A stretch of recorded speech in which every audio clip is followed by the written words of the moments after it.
When I see Mark, I just see Mopar. I see Mopar in the true expression of passion, commitment to the brand, enthusiasm for every project.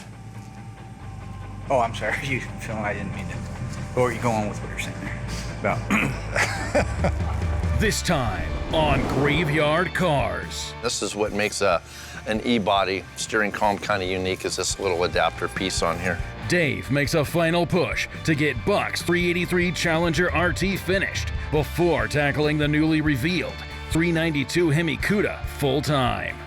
Ron from Magnum Force surprises Mark with a plethora of suspension options to enhance the firepower Cuda. Holy smoke. Well, I got everything laid out so you could make some decisions here on which parts you want to go with. But now he has to decide between original equipment and aftermarket parts. Alyssa gets hands-on experience with Buck's Challenger decals. God, those are the toughest ones because of the way they're cut. I think that looks really good. And Mark shows off his moves for Will with a new magic hat. But when the sponsor of Operation Firepower decides to visit GYC, the ghouls race against the clock to get the 392 crate Hemi mocked into the car. It's almost on that hose. It's gonna hit on this hose now. Will they get it installed before he arrives? Find out on this episode of Graveyard Cars. They're coming to get you, Barbara. It has been established that the buried dead are coming back to life. I'm Mark Warman, and together we bring dead muscle cars back to life, to exactly the way they were on the day they were born.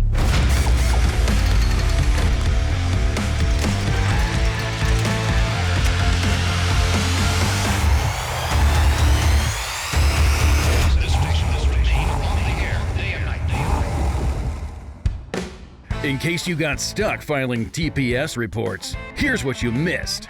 Mark first unveiled Operation Firepower to the ghouls as his own unremarkable 71318 Cuda.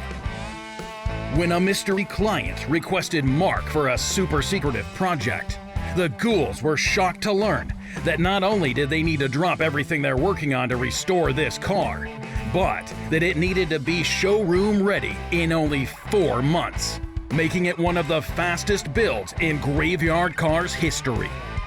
Returning from the Dipper, the ghouls banded together and finished the Cuda's bodywork in record time. Mark revealed the true purpose of Operation Firepower, to build a 1971 Cuda featuring a brand new plug-and-play 392 Hemi crate engine. 60 days. When I say there is no tomorrow, there ain't no tomorrow at all. We got to That's the first time that actually makes sense. And the build will be revealed at SEMA in Las Vegas. Now, with the sponsor curious to see it installed before SEMA, the ghouls need to make sure the crate Hemi will fit before his arrival. And to do that, they need some help from their favorite suspension gurus, Magnum Force Racing. Well, if it ain't old Joe Dirt himself. Hey, hey. Wow, look at that. How's it going? How long you guys been here, buddy? We just got here a little while ago.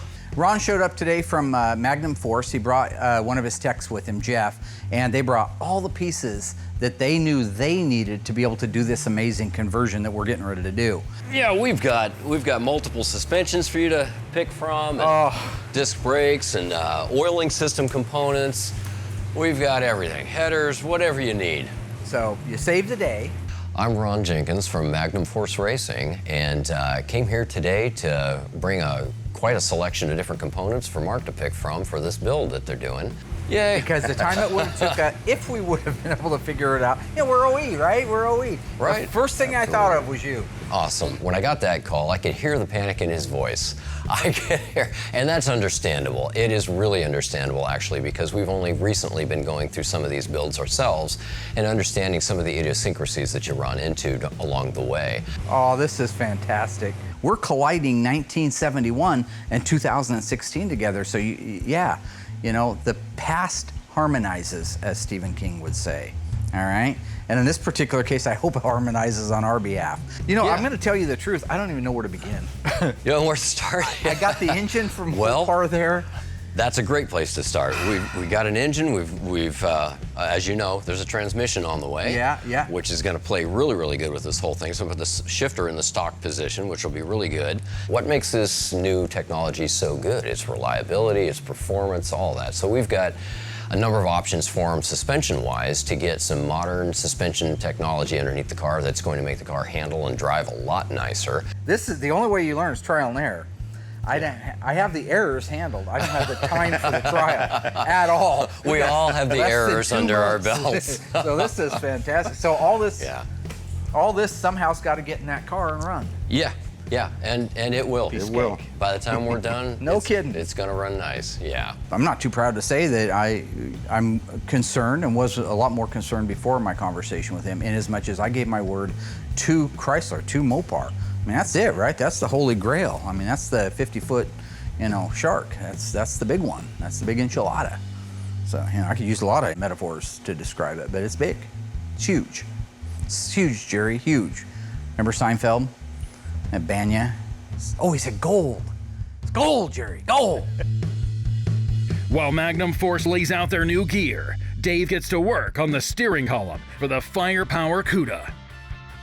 What we're working on here is our steering column for our 1971 Cuda, our firepower car. Kind of gathered up. I had half of a steering column, and so I tried to gather up as many 71 parts as I could to build a column. So I got everything detailed, got everything painted. I got new turn signal switch. The thing that makes a 71 unique from a 1970 or 71 and up is this little deal right here. You got to kind of turn that there to actually release the lock to pull your key out of the column.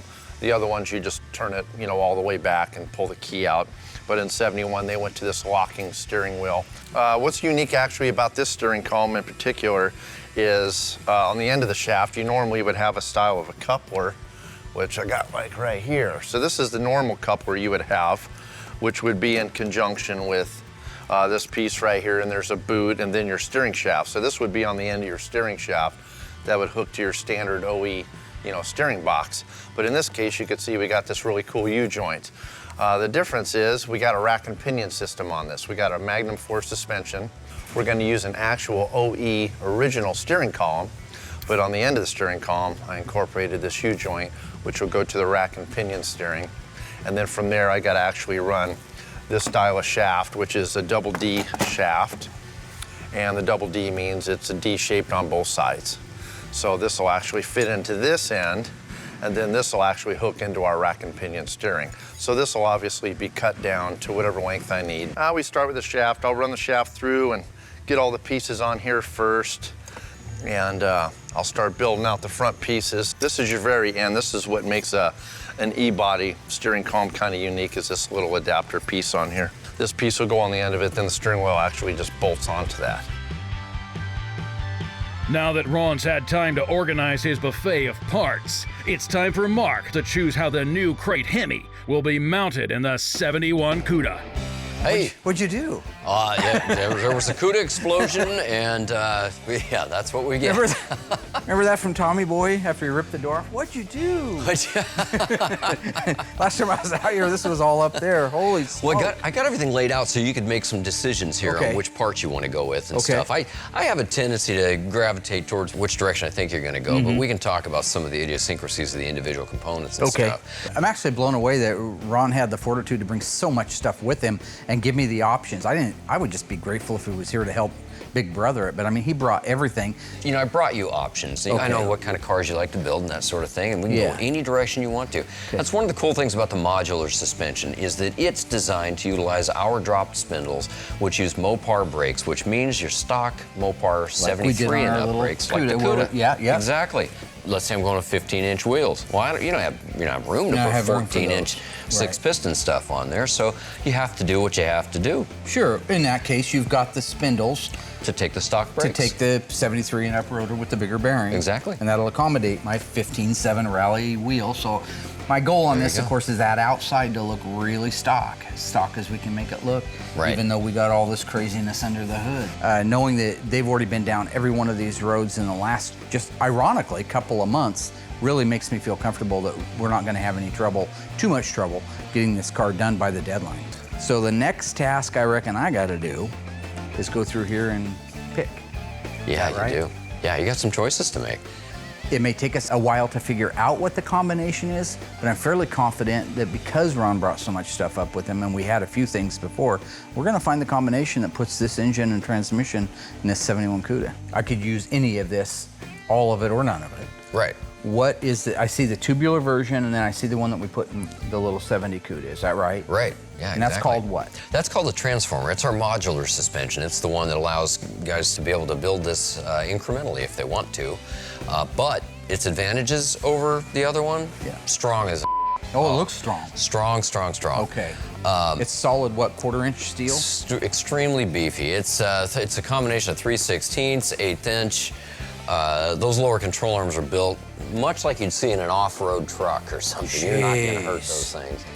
So very, very burly. Very Okay. beefy. So it also would inherently weigh a little bit more, It would too. weigh a little bit more, right. For guys that are going drag racing and aren't going to see quite as much Hey. street abuse or something to that How are you? effect. So you can go with one of the tubular suspensions too. Okay. Going to lighten things up. That would lighten the suspension up between 100 and 150 pounds, believe it or not. So you can imagine from a drag race standpoint, That's cubic, yeah. that puppy's ideal. yeah. Your passion for stock brakes, for example, this puppy uses our stock Mopar dropped spindle. When I say stock, it's a dropped spindle for a Mopar, but it's based on stock components. So you could put 73 and up brakes on there if you wanted to. So you want a single piston floating caliper staring you in the face outside the wheel, that would be the way to It go. sounds weird, but that is kind of what I want. So Yeah. would this be the knuckle that I'd go with? That would be the one. That goes with that suspension, as a matter of fact. So Mark's chosen the modular suspension, our transformer as we call it. And that's definitely a good choice for this build. For what the intended use of the car is, I think that's going to be an excellent choice. So if I was sticking with the stockist look, I like this. I think this is closest to what a K-member would be looking like instead of a tubular. So, and you're saying this one we can just put those spindles on it, put the 73 and up rotor and bearing setup on it, the single piston caliper. Exactly. I like that look a little bit more than the tubular look. Although I could see for the race guys or the guys that are really getting serious about weight, horsepower to weight ratio, the tubular one would be the way to go, no doubt, hands down. So we go coilovers, tubular, completely adjustable upper control arms. We go with the modular rack, which is called the, again, I'm sorry? This is a transformer. Transformer, Yeah. okay. All right, so that rules out a lot of other stuff that's sitting here. This, I assume, is going to adapt me. Will that adapt me from the Mopar steering column? It sure will. Okay. This end is 3/4 of an inch, so that's going to go over the stock column. Got so it. you can just trim your column based on where you Got want this it. to fit. This is going to go right on Beautiful. the rack and pinion. Use a stock OEM. That's Yeah. beautiful. We've got quite a few different aspects of this covered now, so I think that this is going to be as close to painless an install as one could hope for. We'll marry the engine, the transmission together. We'll get the mounts on it. We'll get them mounted onto our transformer suspension, and we'll go get the car over onto a rack, and we'll try to marry them together and see what kind of interference we have. Is that it? Sounds like a great plan of attack. I love it. I love Awesome. it. All right. I'm doing this because I don't want to do any lifting. You guys enjoy yourself. Hey, where'd Mark go? Yeah, Mark. Give me I think I hear my phone shake. ringing. Yeah, I think his Good mom job, was. guys. Good Where'd job. Mark go? I think his mom was calling him again. Oh, that's who it is. It's mom. I gotta go talk to my mom. Okay.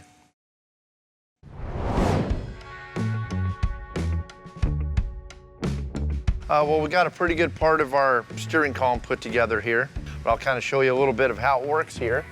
So here's your actual steering wheel lock, and there's like a little star piece, this dude right here, that'll go on there after, and it'll kind of fit in there, and this is what it locks in to lock your steering wheel.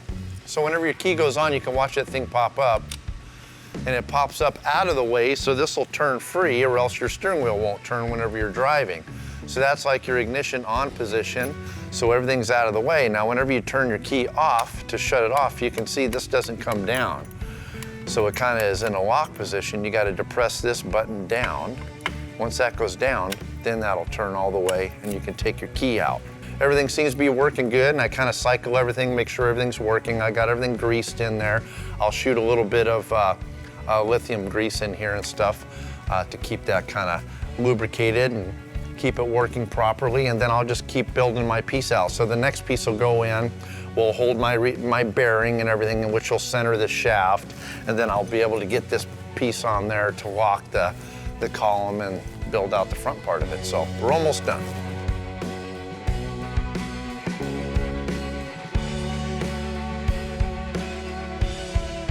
Yeah, I got the turn signal switch in there. All I got to find is the turn signal actual knob and whack one of those. Hey, boss, check this baby out. It's our firepower column. That looks really nice. So you got the organosol and then the little bit different shade here. You got the glossy base down here. You got our Detroit joint on the end of the shaft. That's a good job. Yeah. I'm way ahead on the SEMA car. It's still in paint, which is great. So being ahead's always a good thing. So if I can get all my parts detailed out, all laid out and ready to go, as soon as the car comes in here, I can just bang away at it and just knock it out really fast. What's Will on? Is he actually close to painting on that Cuda? Yeah, he's really close. So we're getting down to the wire now. So I'm just got everything set up. I mean, all our pedal assembly, brake booster, everything's lined out, ready to go in the car. Wow. I'm gonna go torture him because he likes to go home at he starts at 8 in the morning and goes home at 8:15. Yeah. So that's a short day for anybody. I want to make sure that he gets it done. Me, 12 hours a day. Yeah. Dave, 9 hours a day. Will, 15 minutes. Yeah. So. Have you seen his magic hat lately? No, but I brought in a spare. Pretty snazzy. Oh, that's nice. You mind? Yeah, no, go for it. Hey, I know what cool. Yeah? Get a magic hat. I got to get the magic hat. Yeah, so everybody's. I'm gonna go see if Will wants to put the magic hat. Yeah, see if he wants to put it on. Willie, I got the magic hat.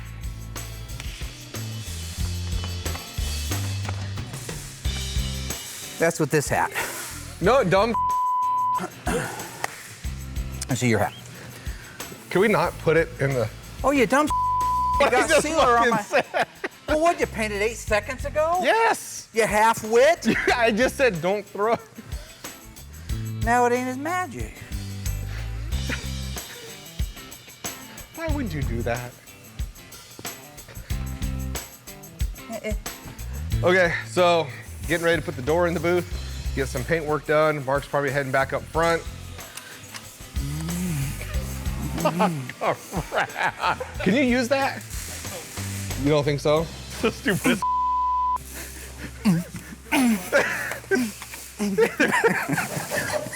Who has sex with a fire extinguisher?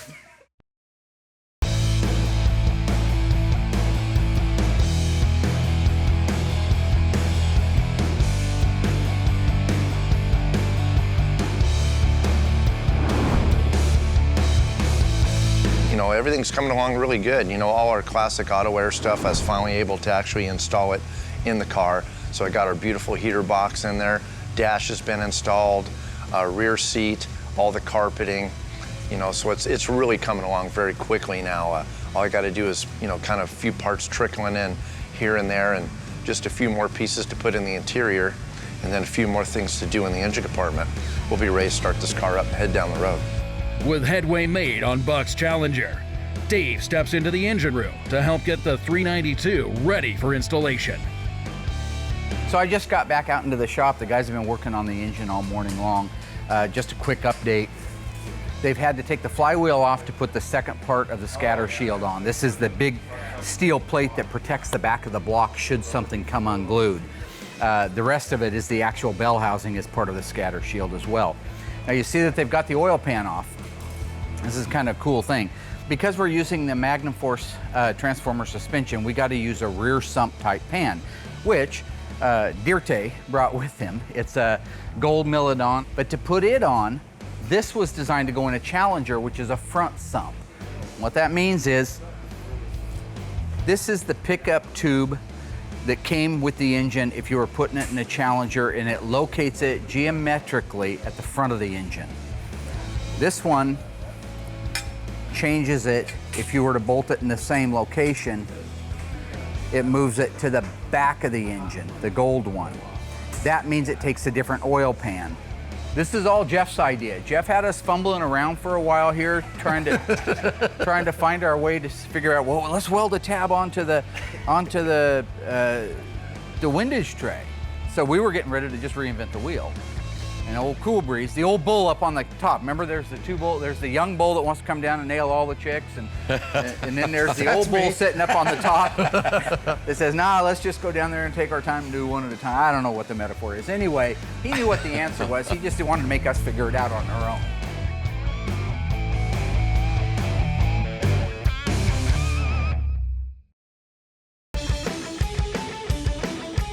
I'm taking every second I have right now to get as much done on Buck 71 Challenger as I possibly can before I get stuck with this firepower Cuda. So I'm going to try to knock out the rear bumper as well as the rear valance and get the whole back end of the car done. You putting it back together? Hey, what's up, Will? Oh, another day. Check it out, bud. That Well, looks that awesome. was bad, don't it? Yeah. Yeah, nice job on the blackout, man. Nice job installing it. Yeah, it looks sick whenever you get all the back panel on there and the tail lights. Dude, these are just some all the different masking and I like this. I'm starting to like the 71 tail end a lot better than the 70. Thought the 70 was pretty cool. But any this tail is looks good. Yeah, there you go. Yeah, Right. but this looks really mean though. Yeah, it's cool. It does. You get ready to put the bumper on? Yeah. Hey, while you're here, man, you want to give me a hand? I'll take over since Alyssa's not here. So Yeah. this is her. Yeah, that'd be forte. great. Help out a whole bunch. I got everything just kind of loose. I just need help kind of putting it on there, and so it's really cool. We got a great team here at GYC, and it's great that we all work together, and so it shows in our work. I like how you favor your side. Yeah, I was gonna say, there you go. Thanks. I just need one to kind of hold it in place there. So how's things going at the paint shop? You keeping caught up? Define caught up. Well, according to Mark, every car out in the parking lot primered and ready for paint. Yeah. Did yours thread all the way up? Yeah. Of course it did. Yeah, the bolt will start to spin as long as you can get them started. It started, but I don't. Yeah. I don't want it to swing think down and hit the quarter. It shouldn't. It should sit about like that. Yeah, that's not bad. I'm gonna put my finger there. Cool, that'll work there. So that never swings down and hits? No, it should have enough gap in there, right? Oh yeah. Yeah, we're good. I'll tighten it up a little bit, and then I leave all these loose so I can side shift it. Oh, okay. What's left in the back is, like I was saying, rear gravel pan, exhaust tips, and then I'll just start kind of working from the back of the car to the front. So this car's about done then, isn't it? Yeah, drop the radiator in there, and we should be able to fire this thing up and hit the road. I've never been in a muscle car that has AC. Really? Yeah. That works. Yeah. Yes, I should say. Yep, now that the back bumper's on there, I just got to do some final adjustment on it, get it sitting there perfect, get the rear gravel pan on, exhaust tips, button her up, back end of the car's done. Sounds good, buddy. Yep. Hey, thanks for your help, man. You're welcome. Let me know if you need any more. All right, buddy.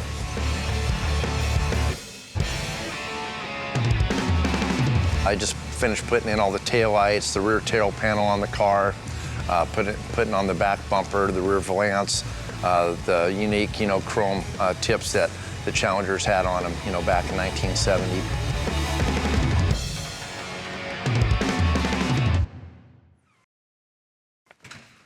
Oh, Willard! You can just go with Will if you'd like. Hey, Will, Yeah. you got a package in the mail for you. Hey, from who? It looks like a fan or something. It says to my favorite knee shaker, Will Scott. Dude, Can't even well, rip there this. might be documents or something in there. Yeah? Maybe it's a magazine. Ah, no. It's a hat for you. Oh, is it? Yeah. Oh, there's a note. You want the note? You want to read that? Yes, it's a do-rag.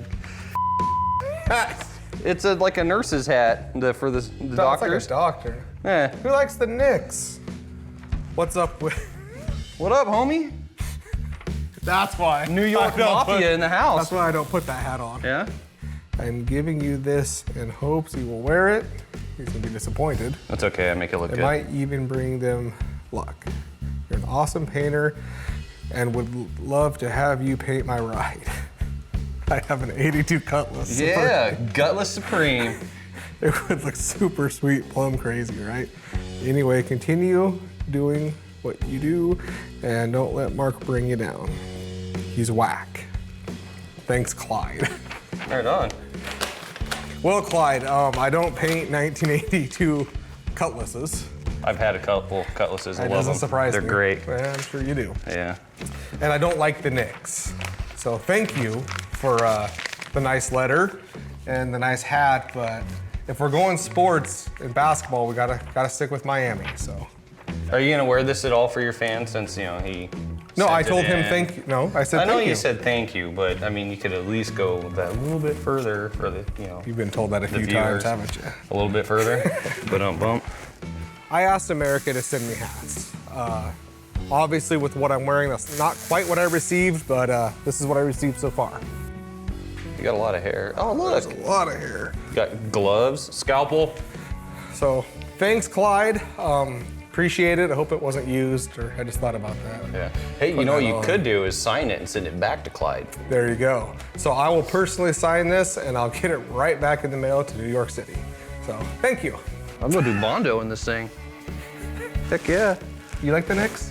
I like sports. Oh, you're one of those guys. I'm a basketball fan, you know. Okay. Just send normal hats. Hats that got some cool on them. You know, something cool. So I guess you know what? I wasn't specific when I asked for this. So send me your hats. Just make sure they're cool hats. So thank you, Clyde, for the hat. But I do need to get back to work, and this hat's not going to quite make the list.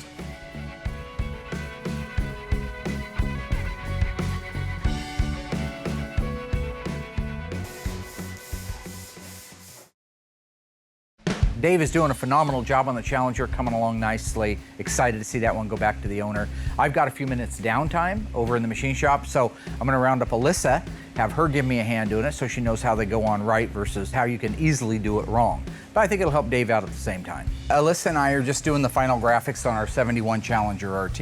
It's our Gringo 383 formal roof. It gets the RT decal, all right? So we're gonna install this on it. I have the original engineering plans. Handful of guys in the world have these. This is a copy of the original engineering plans that show exactly where it's at. It's got the center line of the hood here, and then it's showing that it's 40 inches from the leading edge, B, to the beginning of the top of the decal. After we do that, we do have the scallops. These are blackouts that go on the scallops of the quarter panels. Oh, those are cool. We'll put those on. So the first thing we want to do is we want to take our tack cloth. We know that it's going to be somewhere in the middle of this hood here. Ching, ching, ching, ching, ching, ching, ching, ching, ching. So it's gonna look cool. This car has a lot of decals. Yeah. Doesn't it? 71, they really started getting, 70 and 71, they started getting pretty loaded up with that stuff. So are we gonna use the application gel or are we gonna use We'll your use little the app solution? gel when it's time. We want to lay out a measurement. Okay. So I'm gonna grab a piece of tape. The quarter is going to be our mark for the center line, 26 1/4. So I'm gonna put that at the center right there, okay? So right here is the sweet spot, right? Top of the letters go right here, and then the center line of the decal goes right there. Okay. Okay. This, we're gonna wanna slop this around, sloppy Joe. So how come you're deciding to use the application gel instead of your little Because mixture? this is a really small decal. Okay. The odds of getting air bubbles in this, you'd have to be pretty to do something like that.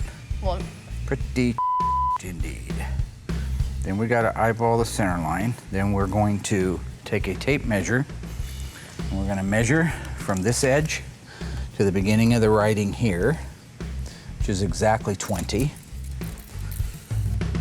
Right there is 15 sixteenths, 19 and 15 sixteenths. This one is 19 and 15 sixteenths, so that's dead needs to center. go up a little bit though, right? Let me set it. Gaga goo goo now. What is that? I'm trying to trick your eyes. You're trying to trick my eyes I'm trying to trick my eyes. into seeing straight? Isn't that why you have glasses on? God, those are the toughest ones because of the way they're cut. Mm-hmm. I think that looks really good. I would almost say the same thing. I think that's it.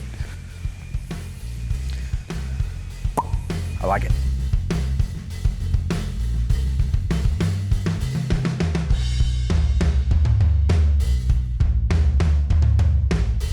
Once we have that laid down, we can pull up our edges of the backing paper.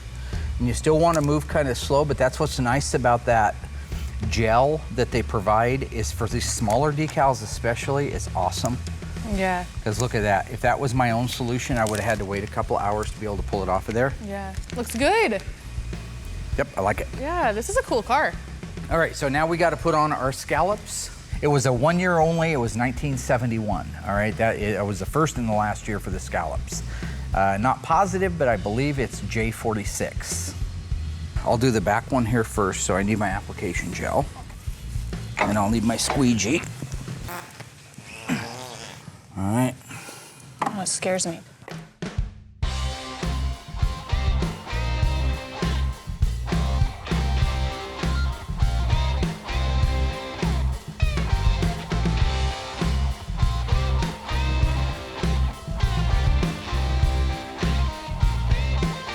So I'm just gonna let that evaporate for a while.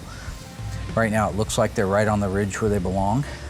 Yep, right up against the car, right? Yep, right up against the car. And I am going to let you try one on the other side.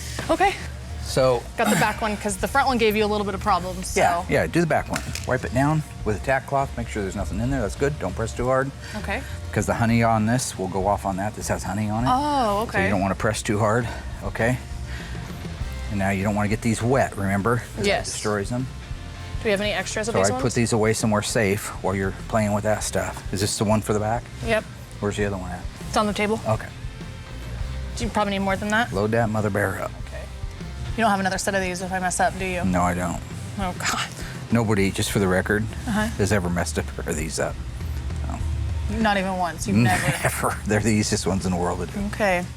Maybe that's easy for me to say since I But can't even get the apparently backing can't paper get the off. back- of it, yeah. right? So Can you even see it, though? I can see it. Can we do it? Go ahead. Yeah, go ahead, nubs. Little First of all, fingernail it's right nubs. here. Look at this. Okay, I know. I did that on purpose. What? All right, go ahead and put it on there. This is the right direction, right? Yeah, fit it top to bottom. That's probably pretty good, but the bottom needs to go in a little bit more towards the body. What you can do is you can center this, you can get this part here locked down so it won't move, okay? Okay. So squeegee that center section out, so now once you do that, you know it can't move in here. Now you just work your ends. Okay. Well, don't be afraid of it. Well, you scare me. I'm afraid of you. Okay. I'm a bad guy.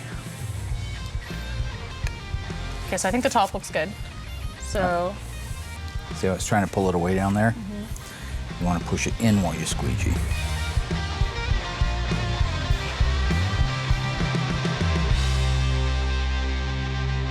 So we got the Challenger done. Her side turned out really nice. Good job. The RT is on the hood as well, looking gorgeous.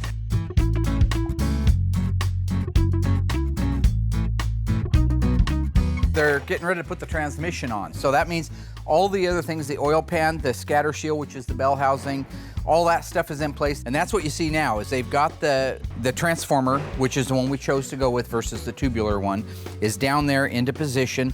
We've got the transmission ready to slide into the clutch and bolt up to the bell housing. Once those two things are married together, we'll be able to take this over and let the Cuda down on it and see how we're getting for a fit. Now, hopefully it's a good fit and we don't have to do a bunch of cutting.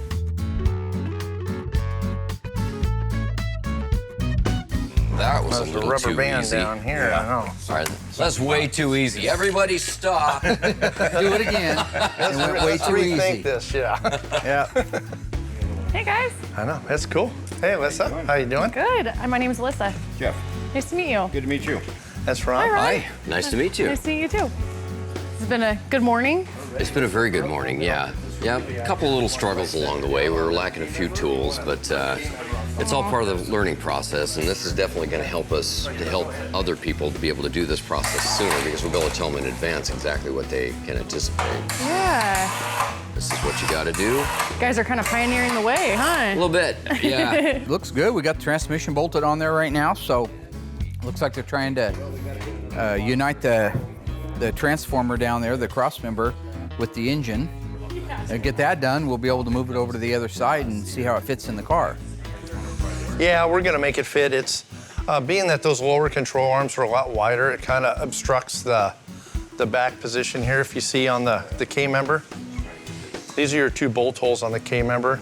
Our dolly is set up into where those pins right there are supposed to go in the back one, but it obviously won't because the control arm's in the way. A standard Chrysler control arm is set back here that the torsion bar goes into. This doesn't use torsion bars. It's got this big lower control arm, so it's obstructing that. So we're gonna try to just put the front holes on the pins and then the transmission will hang out a little bit, but it should be just fine. So we're just buttoning up the last motor mount and It stayed. That big old bad boy, what you gonna do? I gonna do when I come for you. It's awesome. So yeah, after the guys get it loaded up on the engine stand, we're gonna take it over to the assembly shop and get it put in the car.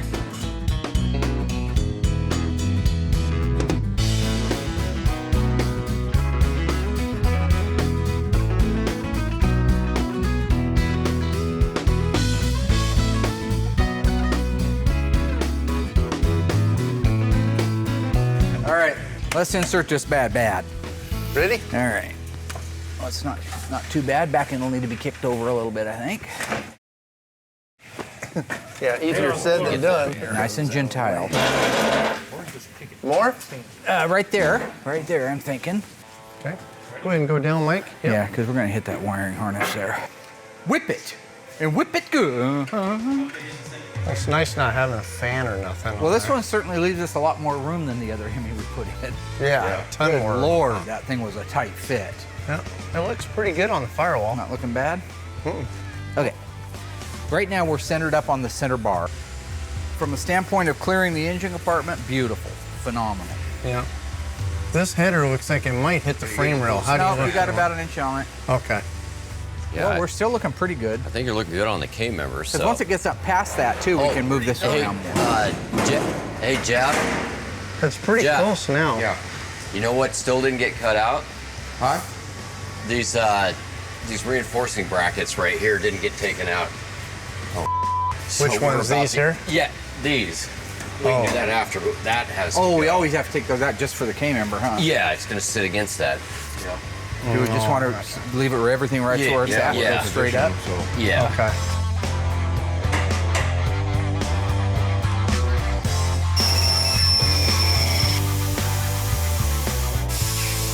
All right, we have to take a little bit of a break there and remove the factory gussets here that once held the, was that the bump stop? That's for the It was bump the bump stops. stop, reinforcing for the bump Yeah, stop. the reinforcement for the bump stops, we had to take those out. So now we have a nice flush mounting area here for our Magnum Force transformer to go right up against. So now this area will fit flush with the frame rail area. That's just one of the mods. We had to do it before too on the 70 Cuda. We just all kind of got so excited about putting the engine in we forgot. Anyway, 10 minutes later, here we go. Yep. And it's the power of love. Yep, good job. Got it. Okay, keep coming and We're looking good so far on the back of the transmission. How you doing on your K member? Still got a really ways. great. It's almost on that It's hose. gonna hit on this hose now.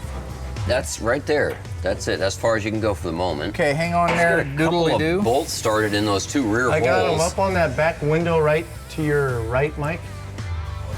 Things are looking pretty good, actually. We came right down on top of the K-member bolts right off the bat. It was almost like we planned it. Mike, can you pull down on this front frame rail? Something's hitting.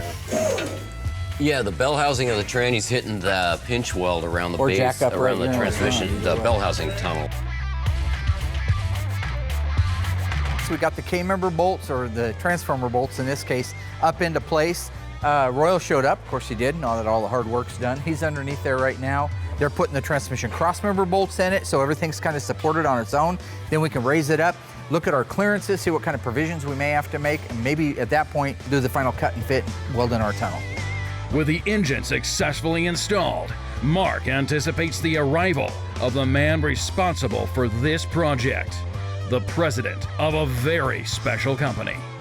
Right now, I am waiting the arrival of Pietro Gorlier. He is the CEO of Mopar. He's coming out to check out the car, check out the shop, check out the build, make sure that things are going the way they should be going, and we're pretty excited around here, you know. So, yeah, it's that or no car. So. Okay, well, so here's where we're at. We've got our 392 Hemi installed. I'm Pietro Gorlier. I'm the president of Mopar. You met Ron earlier from Magnum Force. How are you doing? Nice to meet you. He was gracious enough to come up and help us with his suspension. Now, we could have adapted that onto the stock Mopar K-member, but being our short time period here to be able to get this car looking the way it needs to for SEMA, he had already invented the wheel, so I didn't want to reinvent it. So That's a he good came idea. up very graciously and installed his really cool rack and pinion system, which is actually great anyway. So The project is, first of all, to bring back the ability to drop a Mopar engine, a heavy engine with a proper controller and harness into a car for restoration. So we decided that only someone that is really specialized in Mopar cars can do the first car with this new controller, harness, and engine. this is something you're going to love, and this is going to be such an easy promotion. So you've got a basic 71 Cuda here, that's all. Yeah. That's the only penetration on the firewall, one clean penetration. That is the factory floor hump right there. Everything you see is 100% factory, except that to get the Tremec 6-speed, we had to cut a small section of the transmission crossmember reinforcement. That's it. And I like the pistol grip. I love the pistol grip. You can't argue with that. Can I ask you a question? Yes. You have a big shop. You're an expert. Yes, sir. What about if I am really just a guy that wants to do this in his own garage with, a dad and son? The claim to fame here isn't the first time we built a 392. You've been offering that for a while. It's the ability to put it in anything that you want to with the least amount of headache when it comes to the wiring and making it run. That's exactly the idea. When you talk about Mopar, you need to find really the passion for the brand. And only in this place you find people that have dedicated their life and their work to Mopars. And so, perfect match. With the controller and the wiring that you've made available for this, it just sparks the imagination now as to where are your limits. They're literally what you want to put it in now. Where before is, I was terrified at the idea of trying to put a late model Hemi in any of my cars because of the wiring. That was the only reason. Yeah. It's done. Problem solved. It's done and done. Problem solved. I'm excited because it will be finally the moment where we will see this engine, this controller, this harness to work in a car and bringing it back to life. So I can't wait. Well, thank you, because Mopar, it is what it is, thanks to people like you that are keeping Mopar alive and keeping the heritage of Mopar fresh. Yeah. Thank you. You're very welcome. Thank you, my you. friend. All right. Okay, party time. In case you got distracted Googling TPS reports, here's why the ghouls didn't sleep this week. Alyssa successfully applied the final decals on Buck's 383 Challenger RT, while Dave completed the interior, steering column, and rear end on what Mark would call a gorgeous Green-Go panty dropper. Mark and Ron went over the options for the Firepower Cuda's new suspension, ultimately deciding on an old-school look with new-school tech. Will received mail from a fan and a new magic hat. Will this be the start of a new trend? And the ghouls came together to get the SEMA Cuda's engine installed for fit, just in time for its sponsor to visit the shop and see its progress with the new crate Hemi. Now, with only 40 days left before the Cuda is revealed at SEMA, the only question is, will Mark's ego be too inflated to finish the build in time? Only time will tell. He was saying this, that he thinks Mopar thinks to me. But I was saying actually, Mopar or no car. oh, hey, no, whoa, time out. That's Mopar or no car. That's my, I invented it. Mopar or no car. Okay, you may be the CEO of Mopar, okay, but I invented that line now. I don't have it written down. And I've been saying that line for 7 years. All right, he gets it. You win. Thanks, brother. Thank you. All right.